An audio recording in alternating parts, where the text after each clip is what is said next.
What's good, y'all? It's your channel TFD, back again with another banger, and man, look, Caitlin Clark just shut down all the injury rumors with this new footage. Like, completely crushed it. Now for this one, we gotta take it all the way to Indy, so buckle up. Let's get it. Let's go. Now look, y'all know I usually mind my business. I stay in my lane, drop my content, and keep it pushing. But here we go again, same drama, different day. Somebody gotta come make 20 videos and show their true colors, and now y'all hitting me up like, yo John, is Caitlin Clark hurt? Did you see this? Bruh. And oh, she's not hurt. That was straight up clickbait, and y'all fell for it again. And this is why I keep saying, stop watching everybody's content. Not everybody is for Caitlin Clark. Some of these dudes out here just trying to run it up with fake stories and drama that don't exist. We didn't have this kind of mess last season, and you wanna know why? 'Cause a certain someone wasn't around pumping out fake headlines every 30 minutes.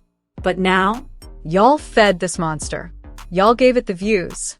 And now I gotta play janitor and clean up the lies. Same thing I did with that fake Nike story. Now here I am again cleaning up the new fake Caitlin injury rumor. And I'ma keep it 100 with y'all, man. These YouTube streets be wild. One person says she bumped her knee at practice, and next thing you know, folks acting like she tore her ACL. Stop it. Shout out to Correlation for the facts, though. They posted it up like 3 hours ago. Caitlin bumped knees at practice. That's it. She ran it off. No limping. No drama. And I ain't even gonna waste time playing that weak footage, but I will show y'all this. Caitlin Clark today running full speed. You see that? She's fine, bro. So all them rumors? Cap lies. Fabricated for views. Don't let yourself keep getting tricked, man. Y'all are the ones feeding the beast by watching it. Stop feeding it, and maybe they stop spamming y'all with fear-based drama. Now real quick, let's get back to the real story. Did y'all see who was at practice again? We got Lynn Dunn, we got Kelly Crystal Ball, yeah, I said it, and Amber Cox all front row. And this ain't the first time. They keep showing up, being hands-on, and staying locked in on this team. There was a press conference earlier, too, and a ton of new footage is coming out, so I'ma keep my eyes on it. But remember, don't believe everything you hear on these YouTube streets, man. A lot of people not writing for Caitlin the way they pretend to be. Anyway, y'all hit that like, drop a comment, and turn those bells on. We got more truth coming soon. Guys, let me tell you right now, Stephanie, White looks locked in. And honestly, that's one of the best things about this whole preseason for the Fever. You can see it in her face. In her body language, Stephanie looks like she's got something to prove, like she's coming into this season with a chip on her shoulder. Every time she's at a press conference, you can feel the intensity. This isn't just another year for her. She's focused, she's serious, and she's not here to play around. I don't know what's been said behind the scenes in Indy, but whatever it is, it's fueling her right now. Pay attention to how she carries herself. There's a different energy this year. Stephanie White isn't new to this.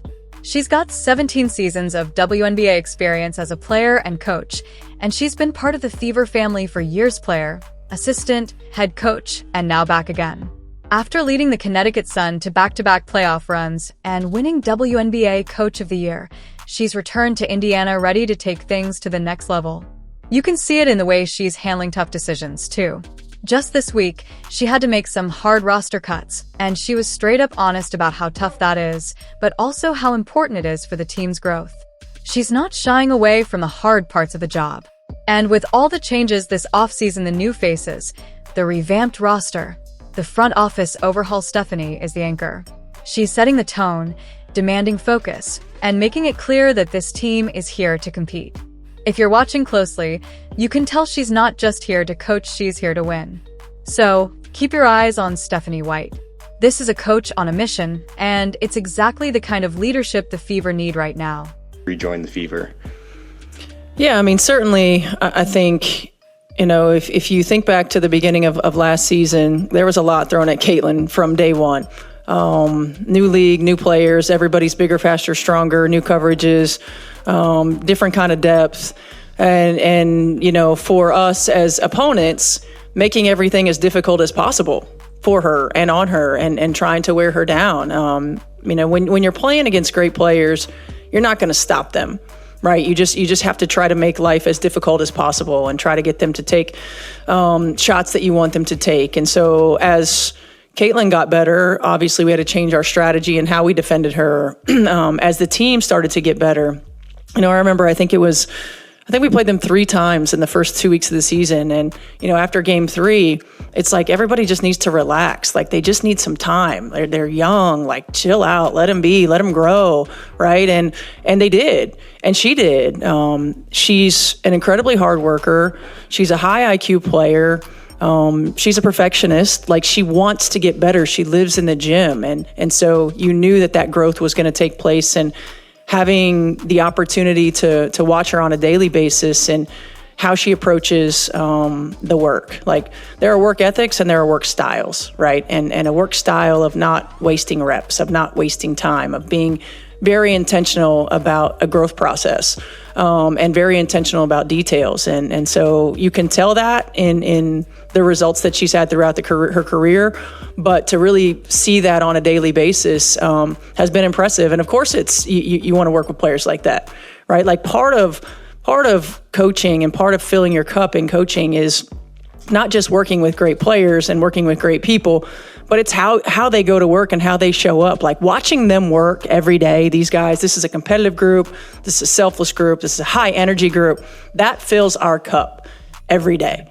And so when you get into those moments where it's really difficult, right, when it's a struggle, because it always is, it's a journey, knowing that you get to go to work with a group of women who are not just great at what they do, who are not just great human beings, but because of how they approach the everyday, they fill you up. I mean, it's just, there's they've been on a lot of different teams. I've been around a lot of different teams, and there's just no greater compliment than to walk into work every day knowing that you're getting your cup filled. I didn't know we were answering fashion questions today. I wasn't ready for all this. Honestly, I think, Prada has become my favorite brand. Everybody knows that. I don't know. Honestly, I just kind of wear whatever my stylist tells me to. It makes it easy. It makes it easy to show up for games. But honestly, I think just finding what you're comfortable in and what you enjoy wearing, it makes game days fun. It doesn't have to always be stressful. I think at times it is stressful, but I think that's like a fun part of it. It's become more and more popular. But yeah, I'm sure you'll see me in Prada maybe a few more times. We'll have to wait and see, but a good question. Excited for Lexi Hull, who is most likely on the team to show up to practice wearing something wild and make it look cool? I think Caitlin. She showed up with something on her arm the other day, and somehow it turned out okay.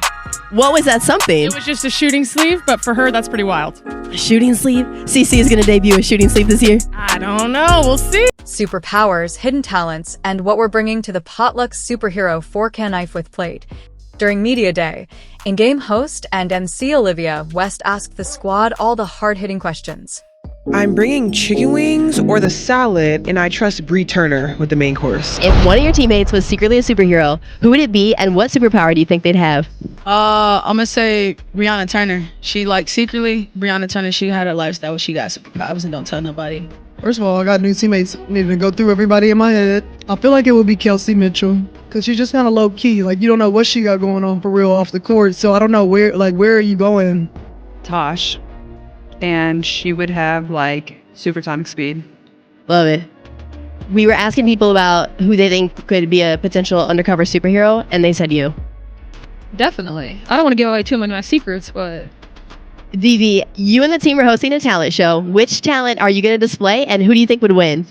I probably dance or something, because I feel like I'm a good dancer, but probably Sid, because she just do off-the-wall stuff and then just don't think, so Sid for sure. Let's do juggling. Yeah. Who can juggle? Who would win? I'm gonna say DB. I think DB has the most coordination. I think she'll win it. Michaela, your teammates want to do a TikTok. First of all, are you going to participate? And then, if you were going to, which dance would you want to do? Yeah, I'll participate, and I'll probably do the trip out TikTok. I don't know. Can you demonstrate? I'll do that. Okay, that's the one she'll do. Lexi Hull, who is most likely on the team to show up to practice wearing something wild and make it look cool? I think Caitlin. She showed up with something on her arm the other day, and somehow it turned out okay. What was that something? It was just a shooting sleeve, but for her, that's pretty wild. A shooting sleep? CC is going to debut a shooting sleep this year. I don't know. We'll see. AB, the team and you are having a potluck. What are you going to bring, and who do you trust with the main course?